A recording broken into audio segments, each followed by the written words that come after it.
Olá, seja bem-vindo aos Cenários. Eu sou a Kerlia Chaves, editora-chefe na Trends, e hoje nós vamos bater um papo sobre inovação jurídica e inteligência artificial.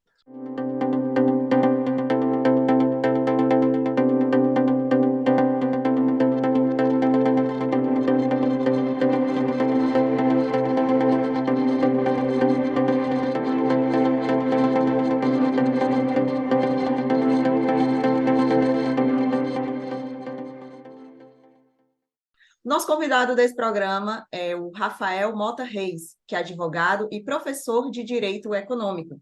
Tudo bom, Rafael? Seja bem-vindo aos Cenários. Tudo bom, Kelly? Que bom estar aqui nesse bate-papo tão gostoso e tão contemporâneo o assunto que a gente vai debater aqui. Com certeza.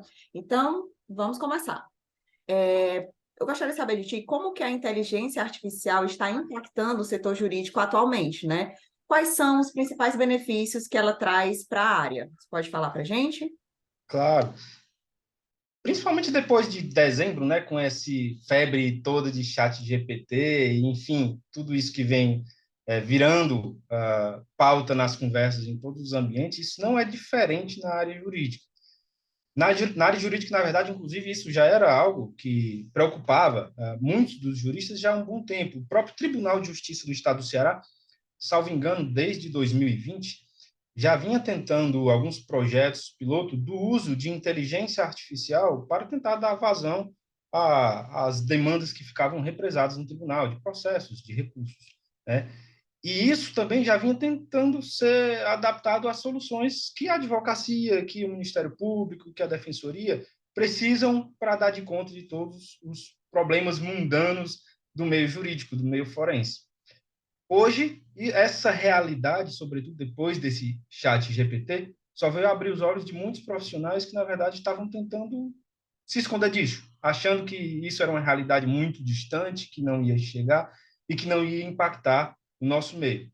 Mas hoje já é realidade. A grande maioria dos escritórios de advocacia que tenham um bom acervo de processos ativos em andamento utiliza algum sistema que tenha minimamente o uso de alguma ferramenta de inteligência artificial, algumas mais complexas, mais bem elaboradas e outras que simplesmente facilitam o nosso trabalho do dia a dia. É parecido como alguns profissionais usam essas ferramentas conhecidas, né? Como o Trello, como algumas soluções em nuvem de diversas empresas, como tem da Google, da Microsoft, enfim. Tem essas soluções que são mais voltadas para o mercado jurídico e isso faz muita diferença. E quais são os principais casos de uso da inteligência artificial no campo jurídico? Como que ela está sendo aplicada para melhorar os processos e otimizar as tarefas que são rotineiras no mundo jurídico? Qual é o nosso principal problema hoje no Poder Judiciário como um todo, aqui no Brasil, tá, Kelly? É, a gente tem no Poder Judiciário do Brasil quase que a solução máxima de todos os problemas de todos os brasileiros. Hoje virou algo até um pouco se evita qualquer conciliação, se evita qualquer tentativa de resolução amigável dos problemas e já se tenta ir para um meio judicial para tentar solucionar esses conflitos. Isso muito mais do que na maioria dos países, por exemplo, que já são considerados países desenvolvidos, que têm um poder judiciário bem avançado. Para você ter noção, e obviamente isso também, além de outros fatores, como a própria questão do tamanho do nosso corpo jurídico, da nossa Constituição, por exemplo, o nosso Supremo Tribunal Federal é uma das cortes que se assemelham ao seu status constitucional, que mais tem volume de processos no mundo. Né? Isso é algo avassalador. Ora, já partindo para a nossa advocacia, o número de advogados que nós temos no Brasil supera a soma de todos os outros advogados no mundo. Isso chega a ser até assustador de verdade, né? Quando você imagina que tem tanto advogado aí no mercado que acaba trazendo, às vezes, uma mercantilização da justiça de forma pouco eficiente e pouco interessante. A inteligência artificial iniciou esse seu caminho tentando minimizar esses problemas, né? Sobretudo do ponto de vista do Poder Judiciário. O Poder Judiciário foi um pouco mais pioneiro na busca dessas soluções de inteligência artificial, porque o volume de processos que tinham nos acervos, sejam dos magistrados, dos juízes de primeiro grau, sejam dos desembargadores dos tribunais, dos ministros, enfim, era um volume tão grande que se precisava de alguma solução que conseguisse categorizar mais fácil esses processos e entender, de acordo com o próprio entendimento, as decisões que já vinham sendo repassadas pelo judiciário, qual o melhor caminho. Então, é uma forma, é uma ferramenta que vem a tentar diminuir esse volume de processos e tentar trazer uma celeridade maior. Evitar aquilo que aqui no Brasil já se achou tão comum de que a justiça é lenta, de que a justiça não caminha, né? Então, esse tipo de ferramenta, esse tipo de auxílio de uma inteligência artificial, a nossa expectativa é que possa ajudar muito. E, de certa forma, a gente viu que em muitos tribunais tem feito um resultado positivo, tem trazido resultado positivo para a sociedade. E quais são os desafios em relação à adoção da inteligência artificial no campo jurídico, né? Como que a justiça consegue garantir a ética e a transparência em sistemas baseados em inteligência artificial? Esse é o principal problema que a gente tem hoje quando a gente pensa em inteligência artificial no meio jurídico. Por quê?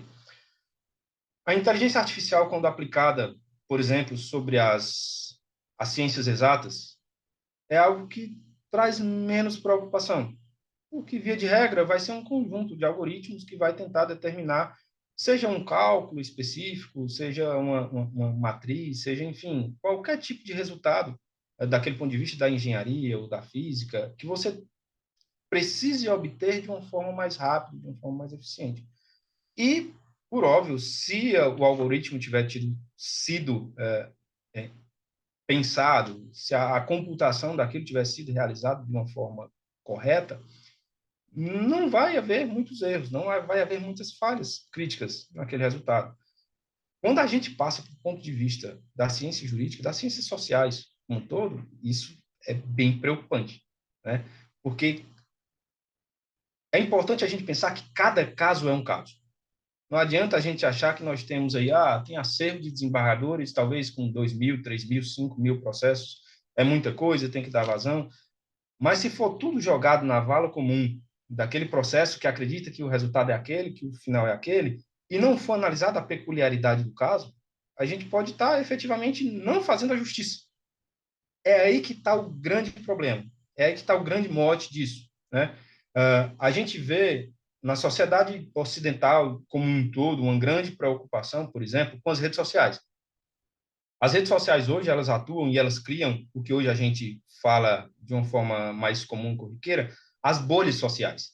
Eles criam aquelas bolhas porque aquelas pessoas que estão inseridas dentro daquele estereótipo que o algoritmo da rede social consegue captar, entende que ela vai se sentir mais satisfeita vendo aquele tipo de conteúdo, curtindo aquele tipo de conteúdo, se identificando e interagindo com aquelas pessoas ou com aquelas coisas. E vai criando e segmentando cada vez mais a nossa sociedade. Essa forma de segmentação que a rede social faz é baseada em um algoritmo que vai fazer aquela leitura, aquela análise e vai categorizando aquelas pessoas dentro desses segmentos para que o conteúdo que seja repassado seja desse sentido. É mais ou menos a mesma coisa que acontece com a inteligência artificial voltada para o meio jurídico. Aquele robô, aquela máquina, ela é construída com base em algoritmos que vão tentando identificar dentro do processo palavras-chave, construção de teses, construção de linhas de pensamento, e vai analisar de acordo com o acervo daquele julgador. Ora, considerando que esse processo é um processo de direito do consumidor, de um dano moral, de uma fraude na execução, de alguma coisa que aconteceu, como é que é, via de regra, o entendimento desse magistrado nisso? É esse. Então, eu vou sugerir ao magistrado que ele já faça uma sentença nesse sentido aqui. Só que o caso pode ter nuances. E se o magistrado não se atentar para esse detalhe, vai fazer toda a diferença. Porque, efetivamente, ele pode cometer uma grande injustiça. Quer um exemplo claro disso, Kélia? E eu acho que, sobretudo, fica mais fácil da gente compreender isso depois desse tempo de chat GPT, que todo mundo já brincou um pouco com o chat GPT para tentar ver como é, tentar entender, tentar se ambientar, e fica até espantado, às vezes, com a capacidade que ele tem de dar algumas respostas, de elaborar algumas respostas, né? Mas eu não sei se todo mundo já percebeu que nem sempre o ChatGPT é assertivo. Às vezes ele comete alguns deslizes, ele vai por alguns caminhos que não são o que efetivamente você precisava, né? E eu vou dar um exemplo. Eu atuo muito com direito público. Eu atuo muito prestando consultoria para órgãos públicos, entidades públicas, enfim. E em um dos serviços que eu estava prestando, eu precisava fazer uma minuta de um termo, de um convênio, que é regido por normas de direito público, né? Tem as especificidades de como funciona e tal e tal. Eu fui no chat GPT e coloquei, eu preciso que você faça um termo de convênio assim, assim, assado, as circunstâncias são essas, precisa ter cláusulas assim, assim, assim, assado. Coloquei. Ele começou fazendo até de uma forma correta, bacana. Do meio para o fim, ele começou a confundir institutos do direito público com institutos do direito privado. Se eu não tivesse prestado atenção, se eu não tivesse lido, se eu não tivesse feito uma crítica àquele resultado que a inteligência artificial tinha me passado, eu tinha cometido um grande gafe, eu tinha cometido um erro que poderia atrapalhar, inclusive, a viabilidade daquele convênio que estava sendo realizado. Então, é nesses detalhes, é nesses mínimos detalhes que fazem toda a diferença. Quem advoga entende a importância, por exemplo, de despachar com o julgador, de ir lá explicar o que a gente chama de embargos auriculares, né? Que é falar de uma forma simples e rápida e bem compreensível aquilo que está no processo, qual é o direito, do que é que se trata, o que é a circunstância. Porque, às vezes, o magistrado está tão abarrotado de processo, tão abarrotado de volume de coisas que tem que produzir, que acaba entendendo que aquele processo é só mais um daquela tese que ele entende que deve ser decidido daquela forma. Então, esse é o principal detalhe. Esse é o grande problema que, de forma ética, pode acabar atrapalhando o conceito primordial do que é a justiça, de como a justiça deve ser ofertada para a sociedade.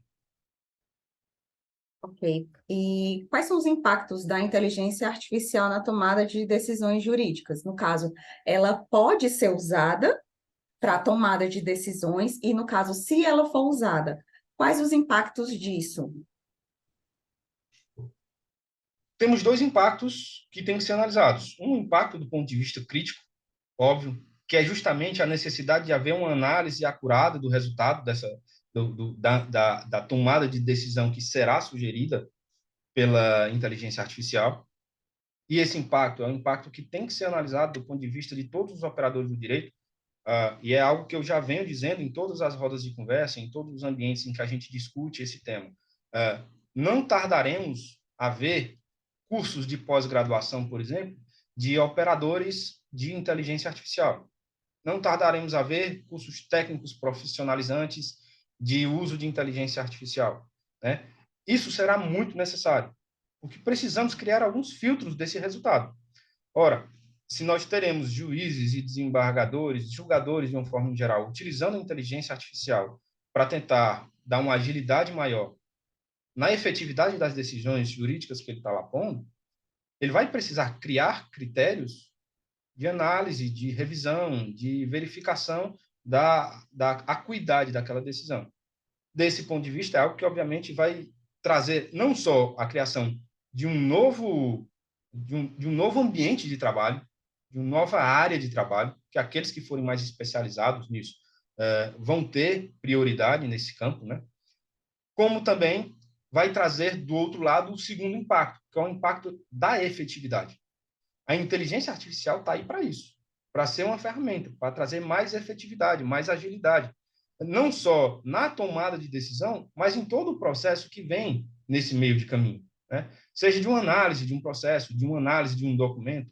Aqui no escritório, por exemplo, por vezes, quando eu termino de fazer algum documento muito longo, eu coloco no nosso sistema de inteligência artificial lá e eu peço para que ele verifique se houve algum erro, alguma falha, seja ortográfica, seja de inconsistência e incoerência nos tópicos, enfim, porque aquele processo de revisão a dois olhos, né, que antigamente se fazia em muitos casos, e hoje em dia ainda se faz em muitos meios de produção técnica, hoje em dia estão sendo suprimidos por essa análise através do uso da inteligência artificial. Então, assim, se por um lado vai haver não só esse impacto na geração de empregos especializados, específicos para isso, por outro lado vai ter um impacto que é na prestação jurisdicional, na eficiência da prestação jurisdicional e na capacidade de solução dos problemas que são colocados no Poder Judiciário. E aí já é o outro ponto que a gente vai citar nessa pergunta agora. Como que os profissionais, como que advogados e os profissionais do setor jurídico estão se adaptando à introdução da inteligência artificial em suas práticas, né? Como que eles estão se sentindo em relação à inteligência artificial, vamos assim, tomando de conta, né, de todos os setores, incluindo o jurídico? Kerlia, na verdade, há duras penas. Não é fácil. Nós temos na advocacia hoje um grande hiato, né?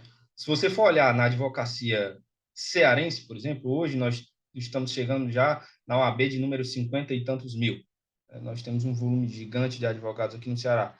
Disso, eu arrisco a dizer, da última vez que eu vi era mais do que isso, mais de 70% desses advogados são advogados com menos de 30 anos de idade, advogados jovens.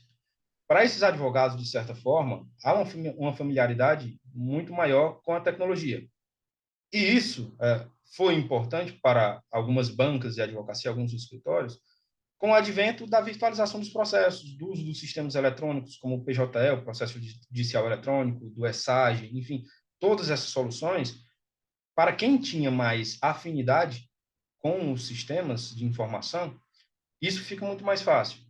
Mas a gente tem ainda toda uma leva de advogados que ainda está lutando para tentar se adaptar a essa realidade de certificado digital, de assinatura digital, de processos virtualizados, que não é fácil. Ora, para você ter noção, aqui no nosso escritório, a gente tem um profissional de TI contratado somente para poder dar vazão aos problemas que todo dia aparecem. É um certificado que não funcionou, um computador que está com problema, a máquina que não está carregando o sistema, é isso e aquilo outro, né?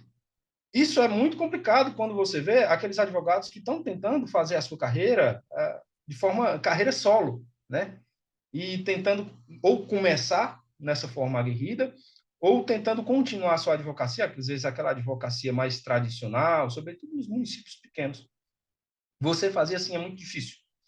E se adaptar de cara com essa realidade que já é hoje da inteligência artificial também não é nada fácil, sobretudo para esses advogados que não têm essa facilidade, essa familiaridade com o sistema de informação. Eu já vi aqui, Kerlia, e conversando com diversos advogados, eu já vi advogados que morrem de medo da inteligência artificial, que acreditam que vão perder os empregos, que não vai ter espaço para eles, que isso está ficando muito preocupante, tal e tal. Eu já vi advogados extremamente extasiados com inteligência artificial, acreditando que vai ser a solução de tudo, que vai ser o melhor do mundo, que vai ser, enfim. E eu já vi advogados que efetivamente estão ainda no limbo, esperando para ver. Estão tentando esperar muito do que isso pode revelar ou não. É muito complicado, porque para todos esses três casos, você pode ficar atrasado, você pode se perder no tempo. Você tem que entender que a inteligência artificial é uma realidade e para isso você tem que se preparar para ela. É um ponto. Se você entende isso, você passa a exercer a sua advocacia, exercer o seu dia a dia, já baseado nessa premissa que dificilmente vai ser refutada. Por outro lado, você tem que entender qual é o seu diferencial no mercado, porque se você acredita que a inteligência artificial vai te substituir, é porque efetivamente você não está trazendo um diferencial. O que é que você efetivamente pode fazer? De que forma você pode defender melhor os interesses do seu cliente? De que forma você pode levar melhor o direito para a sociedade? De que forma você vai conseguir trazer uma eficiência diferente do que a inteligência artificial faz? E é como eu disse, por exemplo, se você não tiver o pensamento crítico na análise da inteligência artificial, você não vai estar fazendo um trabalho muito bacana. Pelo contrário. E por último, ainda que você esteja nem tão ao céu, nem tão à terra, você não pode ficar no limbo. Você tem que compreender que há uma necessidade de preparo, seja da sua advocacia na carreira solo, sobre como você vai lidar com essa inteligência artificial e fazer com que ela impulsione, sendo uma ferramenta de fato do seu trabalho, ou seja, dentro de um espaço de trabalho, de um escritório, de uma banca de advocacia, de que forma você vai conseguir se destacar com isso? Eu já vejo advogados hoje, por exemplo, em entrevistas de emprego e nos currículos colocando lá que tem familiaridade, tem expertise no uso de inteligência artificial. Isso faz muita diferença, isso é importante, porque aqui no escritório a gente compreende que esse advogado ele vai dar mais efetividade ao seu trabalho. Ao invés de ter medo, de não querer utilizar, de achar que aquilo não vai ser bacana, ele vai utilizar aquilo para trazer mais efetividade, vai usar aquilo para trazer mais resultado. Mas, independentemente disso, todos vão ter que entender que o uso da rede da inteligência artificial não só é importante para a sua produtividade, mas tem que ser usada também ao seu favor para saber como você vai superar o algoritmo do Poder Judiciário. E eu já explico isso. É como eu tentei falar há um pouco antes, qual é os principais problemas e da pergunta que você fez sobre o ponto de vista ético, do uso e tal. Uh, as inteligências artificiais que são utilizadas pelo Poder Judiciário têm os seus algoritmos próprios e têm a forma de classificar e categorizar aqueles processos, aquelas petições, a análise, aqueles autos. Se você não souber na escrita da sua peça, a forma com peculiaridade, com um pouco mais, se você não fizer isso, sua peça vai cair nessa vala comum. Sua petição, seu processo pode sair acabando, pode acabar feita por um robô que nem sempre, às vezes, vai ter aquele filtro, aquele crivo daquele julgador. Né? Então, é muito importante que todos estejam atentos a essa realidade. Rafael, fala para a gente quais são as perspectivas futuras para a inovação jurídica impulsionada pela inteligência artificial e quais áreas jurídicas podem ser mais impactadas pelos avanços tecnológicos. Hoje nós já temos uma realidade desse impacto da inteligência artificial, sobretudo para os operadores do direito da advocacia. Né? O que é que acontece? Inclusive, existem casos que são exemplificativos, e aí quem quiser pode depois dar uma pesquisada lá no Google. São Paulo é o estado aqui no Brasil que tem o maior número de advogados. Né?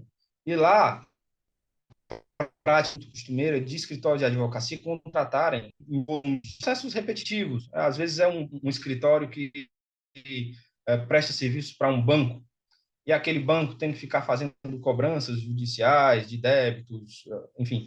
Então, são processos muito parecidos, que, na verdade, você vai mudar apenas o nome daquela pessoa que está sendo executada, que está sendo cobrada, e o valor daquela cobrança. Né? Então, às vezes, são petições que são de 2, 3 páginas. O que é que esses escritórios faziam? Eles contratavam 100, 200, 400 advogados para poder dar vazão a isso, para fazer essa escrita dessas peças, para fazer trocar o nome dessas partes, para fazer essas mudanças pequenas, né?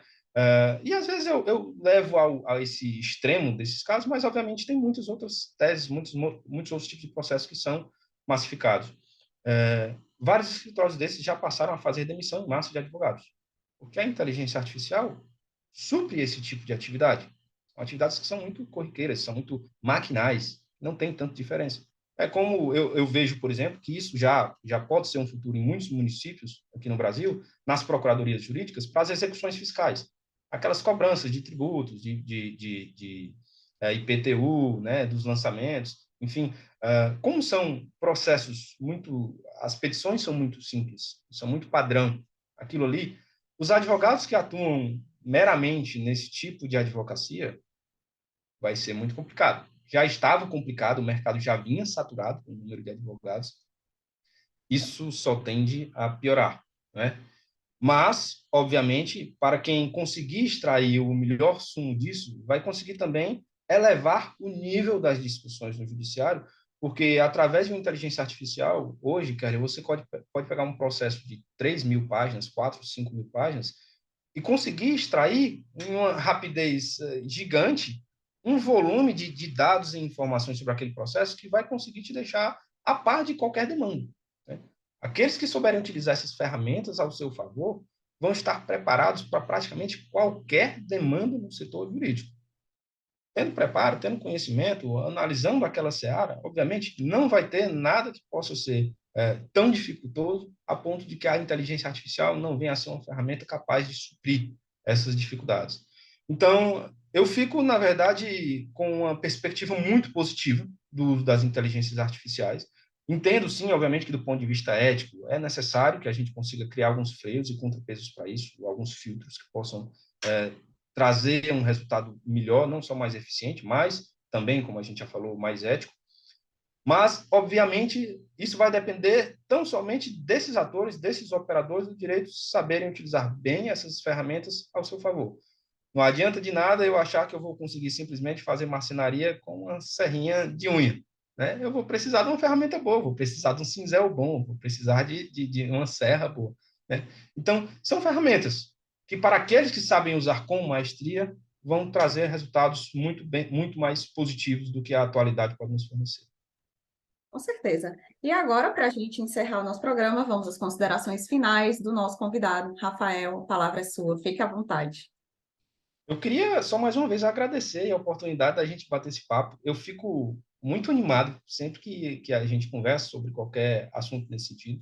Tive já, inclusive na minha turma, a quem eu leciono Direito Econômico, tive em uma das aulas a oportunidade de levar a eles algumas ferramentas de inteligência artificial para explicar a eles os dois desafios que eles vão ter. Um, de não serem repetitivos, de não serem mecânicos, de não serem qualquer um nesse mercado jurídico, que já está saturado, que já é um mercado muito difícil. E dois, de aprenderem que se usar essas ferramentas muito bem, vão poder se destacar em qualquer área e onde quiserem. A minha mensagem, então, nesse final é só essa, de positividade, de conhecimento, de estudo, de vontade de aprender, de entender melhor como essa inteligência artificial pode mudar a nossa vida, também da perspectiva do ponto de vista do meio jurídico. Perfeito. E com isso a gente encerra aqui o nosso programa, nossos cenários. Gostaria de agradecer a participação do Rafael e também da sua audiência. Se você gostou, curta, comente, compartilhe e se inscreva no nosso canal para não perder nenhum conteúdo da Trends. E não se esqueça, próxima quinta tem mais. Até lá. Tchau, tchau. Fortaleza está trabalhando no plano diretor. Ninguém melhor do que você para decidir junto com a prefeitura o que o seu bairro mais precisa. Com o plano diretor, a gente vai planejar o uso do espaço público de Fortaleza para os próximos anos. Visite a plataforma virtual e faça suas propostas. A participação de toda a cidade na revisão do plano diretor é fundamental para construirmos a Fortaleza que queremos. Prefeitura de Fortaleza, a gente faz mais.